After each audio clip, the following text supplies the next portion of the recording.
Assalamualaikum, salam sejahtera penonton Didik TV KPM. Anda sedang menonton pentaksiran Bilik Darjah atau lebih dikenali sebagai PBD bersama saya Nisa K. Program kali ini akan berkongsi garis panduan kepada guru-guru untuk membantu mereka menilai prestasi murid-murid di sekolah, malah memberi penjelasan kepada murid-murid bagaimana PBD dilaksanakan ke atas mereka. Untuk berkongsi dengan lebih lanjut, jom kita kenal siapa guru yang akan bersama-sama dengan kita hari ini.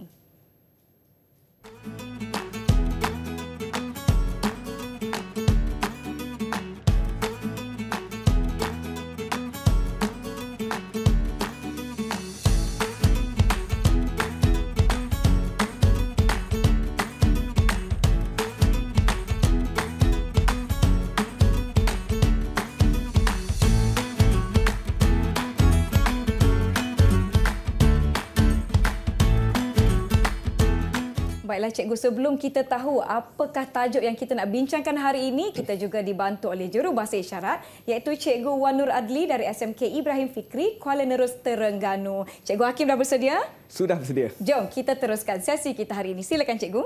Baiklah. Assalamualaikum dan selamat sejahtera. Saya Cikgu Hakim dari sekolah SMK Taman Tuanku Jaafar. Kita akan bincangkan tajuk yang sangat penting untuk murid tahu, guru dan semua pihak perlu tahu. Baik. Apa tu Nisa K? Apa tajuk cikgu? Saya tertanya-tanya ni. Kan? Mari kita lihat. Jom kita teruskan. Okey. Kita akan berfokus kepada pentaksiran Bilik Darjah atau lebih dikenali sebagai PBD. Antara contoh tajuk yang kita akan bincangkan adalah eksploitasi di bawah pendidikan kesihatan tingkatan 3. Baik. Ada 3 perkara murid semua yang kita akan bincangkan. Yang pertama, memerihal maksud dan jenis eksploitasi serta punca berlaku eksploitasi. Baik. Dan kedua, membincangkan cara mengelakkan diri daripada eksploitasi dan situasi boleh berlaku eksploitasi. Dan yang ketiga, menilai kesan eksploitasi kepada diri, keluarga dan masyarakat. Nisa K, murid semua, perbincangan sangat penting kita tahu. Tajuk sangat penting. Kenapa? Okey, dalam topik eksploitasi ini, kita akan mendidik murid-murid untuk berkemahiran kecekapan psikososial untuk menjaga keselamatan diri. Baik. Baiklah Nisa, kita teruskan ya. Jom kita teruskan. Okey, baik, kita pergi yang pertama, memerihal maksud dan jenis eksploitasi serta punca berlaku eksploitasi. Kita pergi terlebih dahulu maksudnya. Baik. Okey, menurut Kamus Dewan, eksploitasi boleh didefinisikan sebagai perbuatan mengambil kesempatan untuk mempergunakan seseorang atau sesuatu keadaan secara tidak adil demi kepentingan atau keuntungan diri sendiri. Jadi, saya kata kunci ini, saya ambil sini, perbuatan mengambil kesempatan demi kepentingan diri sendiri ke arah cara yang tidak baik. Baik. Okey, seterusnya kita pergi lihat jenis-jenis eksploitasi. Antaranya sebenarnya ada banyak. Okey, antaranya adalah yang pertama, eksploitasi seksual, 2, kahwin paksa, 3, pedofilia. Okey, pedofilia itu adalah keinginan mengadakan hubungan seks dengan kanak-kanak. Baik. Okey, yang keempat, eksploitasi buruh, kelima, eksploitasi untuk melakukan jenayah, dan yang keenam, mengupah kanak-kanak sebagai askar. Okey, ini adalah antara jenis eksploitasi. Sebenarnya ada banyak lagi Nisa K, ya, murid semua. Okey, baiklah. Kita lihat pada puncanya. Kita lihat pada puncanya. Kita tahu jenis, kita mesti tahu mana datangnya punca sini. Okey, baik. Di sini kita dapat pecahkan murid kepada 3 punca dia. Yang pertama, individu. Kedua, perhubungan keluarga. Dan yang ketiga adalah komuniti tempatan dan masyarakat. Okey, kita lihat yang pertama, punca daripada individu itu. Okey, iaitu kekurangan aspek keupayaan fizikal, intelek atau emosi. Ada kekurangan di situ. Okey, yang seterusnya Nisa K, murid semua, perhubungan keluarga. Mungkin berlaku dalam perhubungan keluarga yang bilangan ahlinya ramai. Adik-beradik Nisa K ada berapa ramai? Ada 8 orang. Tapi semua alhamdulillah menjadi manusia. Dia bergantung kepada organisasi keluarga tersebutlah. Baik. Dan status ekonomi keluarga yang rendah. Okey, itu mempengaruhi juga. Okey, seterusnya yang ketiga, komuniti tempatan dan masyarakat. Macam mana boleh berlaku punca situ? Okey, dia mengamal hak tidak sama rata, budaya dan kurang sensitiviti masyarakat. Baik. Itu antaranya 3 punca ni lah. Okey, baik Nisa K, murid semua. Kita lihat, nyatakan maksud eksploitasi. Okey, mari kita dengar pandangan murid kita. Baik, silakan. Kita saksikan. Okey, murid ni sedang menulis. Kita tanya dia soalan. Mereka berikan maksud. Nampaknya kusyuk. Kusyuk. Mereka tengah memikir apa jawapan di situ. Baik. Okey, kemudian kita lihat jawapan mereka. Okey, ini antara jawapan mereka. Okey, Nurin memberi maksud eksploitasi perbuatan mengambil kesempatan untuk memperguna seseorang atau suatu keadaan secara tidak adil seperti seks atau kahwin paksa. Okey, sini kita nampak kata kunci dia adalah mengambil kesempatan. Okey, seterusnya kita lihat ketika maksud eksploitasi adalah perbuatan mengambil kesempatan juga untuk mempergunakan seseorang tidak adil demi kepentingan atau keuntungan diri sendiri. Okey, kita nampak sini kata kunci dia mengambil kesempatan. Dua-duanya sama walaupun ada lain sikit maksud dia tapi ke arah tujuannya yang sama. Okey, betul. Kedua-dua jawapan ini adalah betul. Okey, seterusnya, apakah punca? Apakah punca berlakunya eksploitasi? Tadi kita terang Nisa, murid semua cikgu dah terangkan. Adakah murid ini faham? Mari kita dengar Jom kita saksikan jawapan mereka. Video Jom ini. kita saksikan.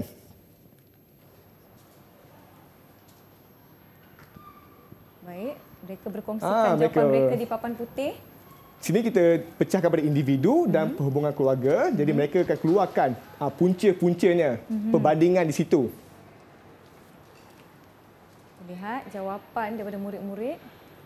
Nampak begitu yakin mereka memberikan jawapan, cikgu. Adakah mereka benar-benar faham apa yang telah diajarkan sebentar tadi? Nampak laju tu, nampak faham lah tu. Ya. Kita akan semak jawapan mereka sebentar lagi. Okey, baik.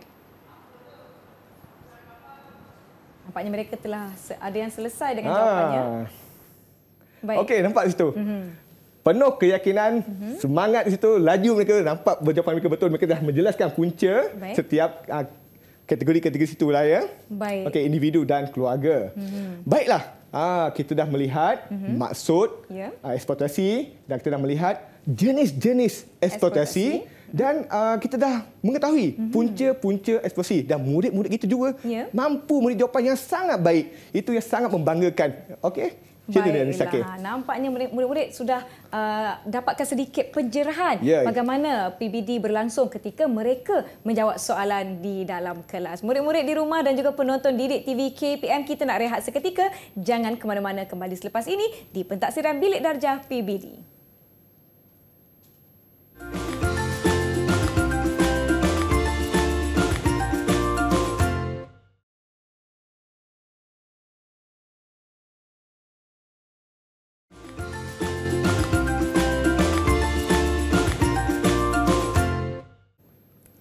Kembali menonton Pentaksiran Bilik Darjah PBD dalam pendidikan kesihatan bagi sekolah menengah bersama saya Nisa K dan juga Cikgu Hakim. Cikgu, tadi kita dah tahu maksud eksploitasi, jenis eksploitasi dan juga punca.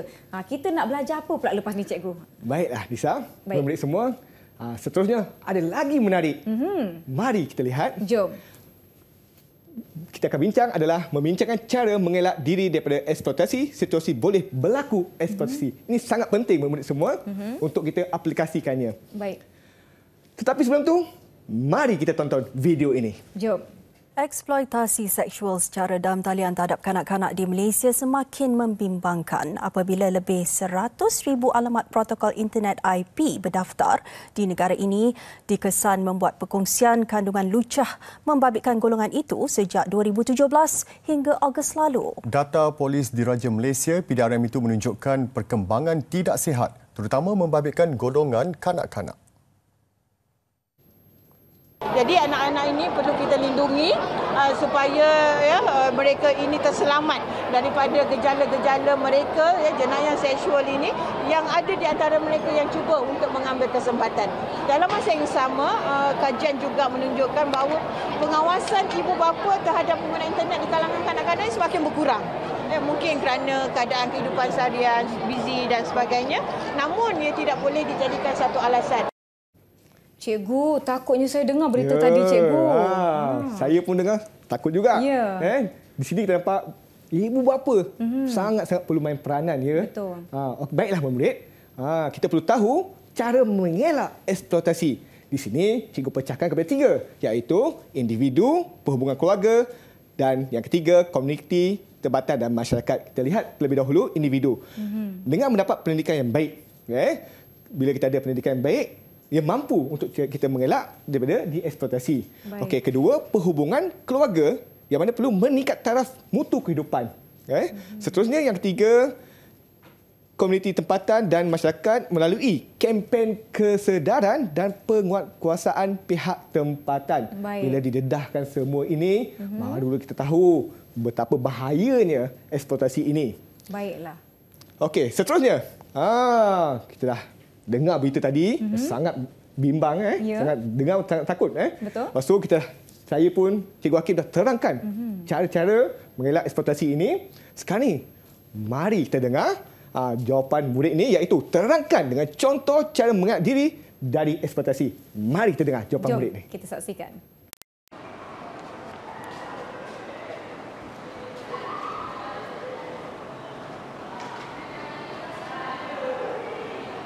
Salah satu cara untuk mengelakkan daripada berlakunya keadaan ini ialah melalui dengan pelbagai kempen kesedaran dan penguatkuasaan pihak tempatan. Ya, itu dia cikgu. Murid tadi dapat dari segi masyarakat. Ya, dia pilih, dia keluar, kebetulan dia dapat masyarakat. Kemudian dia beri contoh. Okey, sangat bagus ya. Baik. Okey, kemudian jelaskan situasi yang membolehkan eksploitasi berlaku. Jom kita lihat video murid ini. Jom. Kishwin, sila bangun. Tadi kita telah mendengar rakan kita Nur Iman telah memberitahu bagaimana cara untuk mengelak berlakunya eksploitasi ini. Bagaimana situasi sebaliknya?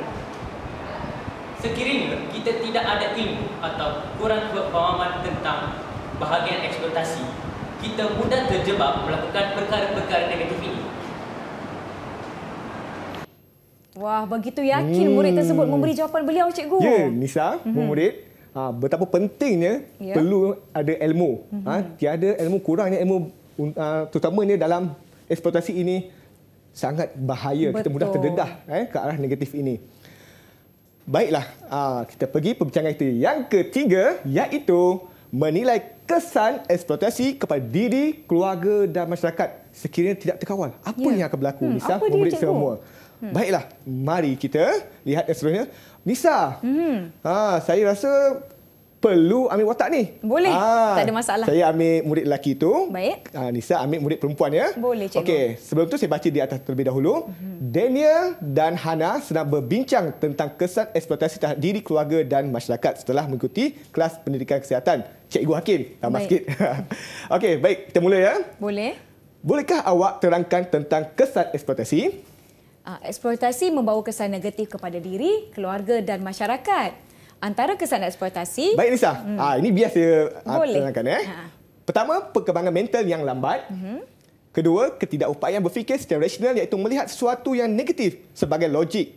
Ketiga, mudah terpengaruh dan melakukan aktiviti tidak bermoral.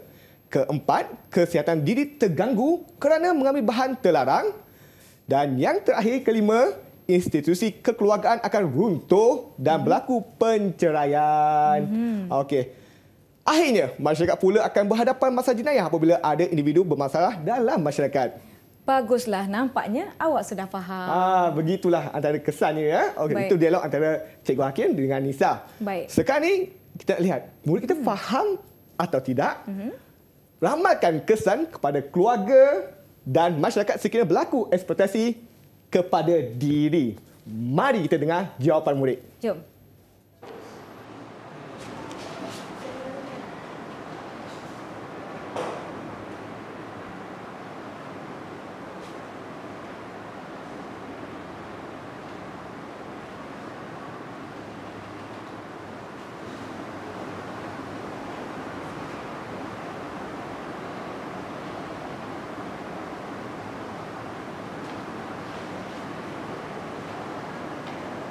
Institusi kekeluargaan akan runtuh dan berlaku perceraian. Anak-anak pula berhadapan masalah lain dari rumah dan kebarangkalian bunuh diri atau melakukan aktiviti yang tidak bermoral. Itu dia cikgu, jawapan yang telah diberikan oleh murid kita. Seorang lukis, seorang meneka. Gambar tu memberi maksud apa? Dan dia memberi maksud perceraian dan menyebabkan anak yang menerima kesan negatifnya. Seterusnya, mari kita melihat terlebih dahulu menghasilkan karya secara kreatif dan kritis berkaitan kes eksploitasi untuk disebar luas. Jadi kita perlu beritahu umum pada semua orang apa itu eksploitasi. Bagaimana cara murid-murid kita ini untuk menyebarkannya. Baik. Mari kita Jom kita saksikan. Jom saksikan.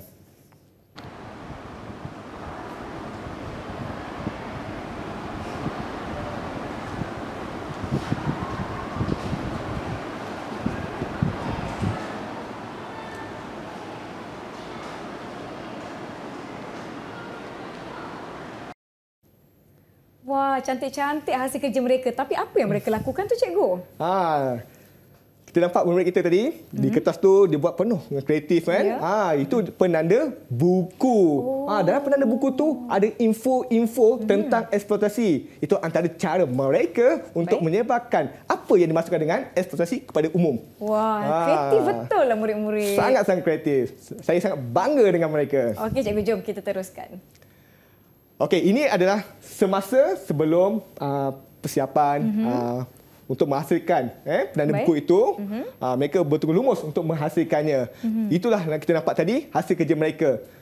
Bukan sekejap mereka melaksanakannya, mengambil tempoh masa yang agak lama. Baiklah. Begitulah ceritanya, Nisa. Kita dapat lihat kreativiti yang telah dilahirkan oleh murid-murid ini untuk menyebarkan lagi berkenaan topik eksploitasi yang sedang kita bincangkan. Murid-murid dan penonton Didik TV KPM, jom kita rehat seketika. Jangan ke mana-mana, kembali selepas ini di Didik TV KPM.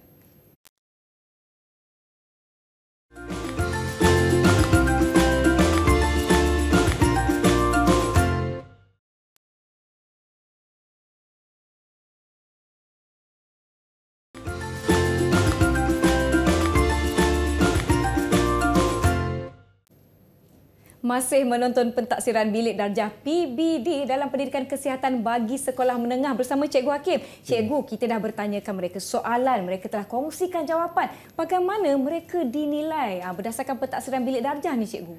Baiklah Nisa, murid-murid semua, kita dah dengar, saya dah beri macam-macam soalan dan murid pun telah memberi jawapan yang sangat kualiti. Bagaimana pula saya nak mengetahui tahap penilaian mereka? Mereka dah menguasai atau tidak? Di sini saya akan jelaskan dengan lebih terperinci. Mari kita lihat. Okey, tahap penguasaan lebih dikenali sebagai TP. Okey, dipecahkan kepada 6. 1, 2, 3, 4, 5 dan 6. Berperingkat-peringkat. Maksudnya sehingga ke 6 tu dia lebih baiklah memberi jawapan itu. Tahap kesukarannya lebih tinggi. Lebih tinggi. Baik. Okey, di sini adalah soalan-soalan yang saya telah beri kepada anak-anak murid ini. Yang pertama yang saya tanya tadi adalah menyatakan maksud eksploitasi. TP berapa kalau soalan seperti ini? Dia merupakan TP1. Macam mana kita boleh katakan dia TP1? Sebab dia adalah menyatakan mengetahui. Dia adanya kata kunci mengetahui yang kita dengar tadi. Anak murid kita memberi maksud dengan tepat. Itu kita klasifikasikannya sebagai TP1. TP1. Okey, seterusnya adalah mengenal pasti punca eksploitasi. Ini adalah soalan kedua yang saya bagi dan mereka memberi jawapan tepat. Betul. TP berapa yang sesuai? Itu disebut sebagai TP2 sebab mereka memahami. Mereka dapat memahami, mengeluarkan punca tadi perbandingan punca-punca. Jadi situ menunjukkan TP2. Kemudian soalan ketiga saya tanya tadi menjelaskan dengan contoh cara mengelakkan diri daripada dieksploitasi. Ini TP berapa pula TP 3 ke, Cikgu? Ya, nampak macam turutan kan? Ya. Okey. Ya, TP 3 iaitu mengaplikasi. Mengaplikasi dengan melaksanakan kempen. Sebab murid kita tadi dia Nur Iman dia dapat katakan berikan contoh iaitu kempen yang mana kempen akan beri pendedahan tentang eksploitasi ini secara umum. Jadi bila ada pengaplikasian seperti ini dia merujuk kepada TPT 3 sebab dia berikan contoh. Okey, seterusnya menghuraikan situasi yang membolehkan eksploitasi berlaku. Okey, ini dia melihat kepada situasi. Bila melihat situasi dia seperti menganalisis. Menganalisis apa yang berlaku semasa kalau kita situasi begini.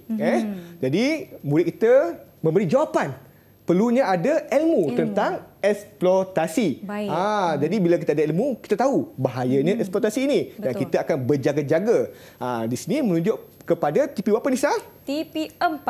TP4 murid-murid ya. Okey, baiklah. Dia semakin meningkat tahap kesukaran tu. Jadi dia semakin meningkat tepi dia lah. Kemudian kita pergi yang kelima. Baik. Iaitu soalan saya tanya tadi adalah meramalkan kesan kepada keluarga dan masyarakat sekiranya berlaku eksploitasi kepada diri. Di sini lebih ke arah menilai. Lebih ke arah menilai. Jadi tadi kita lihat murid kita seorang yang melukis kan, melukis gambar ibu bapa. Lepas tu dua orang ibu bapa di dalam bentuk hati, kemudian hati tu pecah di hati tengah-tengah. pecah. So saya pun sedap apa berlaku? dia nak buat ni sebenarnya kan. Jadi murid tu pandai. Dia dapat teka, Nisa. Sangat pandai murid tu. Lepas tu murid tu memberi jawapan ibu bapa mereka bercerai. Dan dia memberi kesan negatif. Impak kepada diri anak-anak itu. Melihat apa yang berlaku di hadapannya, orang yang terdekat dan begitu. Dan itu menyebabkan anak-anak itu melakukan perkara-perkara yang terlarang. Dan terdedah dengan ke arah eksploitasi. Di situ berlakunya penilaian. Anak tu menilai. Mak ayah dia bercerai. Itu merujuk kepada tahap penguasaan TP5. Okey, ini TP yang tahap kesukaran yang sangat tinggi. Kalau dapat ni, murid sangat bagus. Kalau ada murid-murid ni dapat melaksanakannya. Iaitu TP6. Iaitu apa dia? Menghasilkan karya secara kreatif dan kritis berkaitan kes eksploitasi untuk disebar luas. Saya, kalau bayi-bayi mereka dapat soalan macam ni pun susah untuk saya jawab. Nak buat macam mana nak menyebarkan macam mana kita nak kesedaran tentang eksploitasi. Tapi murid-murid ni, dia tahu apa yang perlu dilakukannya. Jadi mereka berbincang, mereka fikir-fikir bincang dalam kumpulan. Dapatlah satu idea, Nisa. Idea apa tu, Nisa, tadi? Menghasilkan penanda buku. Menghasilkan penanda buku. Dan kita lihat mereka menghasilkan penanda buku tu sangat kreatif, Nisa. Macam-macam bentuk ada. Macam-macam warna.